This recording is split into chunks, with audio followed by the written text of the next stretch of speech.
think this illustrates that the vaccine effectiveness is not immediate. Health experts weighing in after a local nurse tested positive for COVID-19 8 days after receiving the Pfizer vaccine. As ABC 10 News reporter Michael Chen tells us, a doctor involved with the local vaccine rollout says this case does not reveal anything about the vaccine's effectiveness.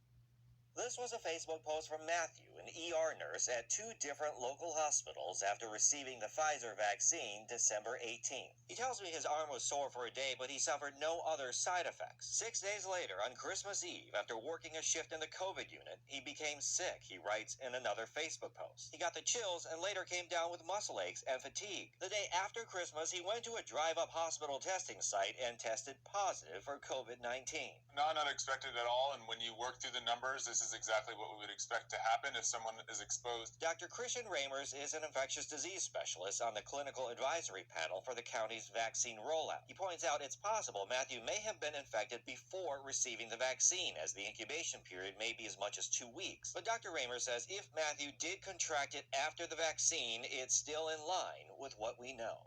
We also know from the vaccine clinical trials that it takes about 10 to 14 days for you to start to develop protection from the vaccine. Dr. Raymer says he knows of several other local cases where healthcare workers became infected around the time they received the vaccine. He says all of these cases illustrate that results are not immediate, and even after you start receiving some protection, it is not full protection. That first dose gives you, we think, somewhere around 50% protection, and then you need that second dose to get up to 95%. Dr. Raymer says Matthew's story also shows that even with vaccines, the pandemic isn't going to turn around instantly. Optimistic about, the vaccine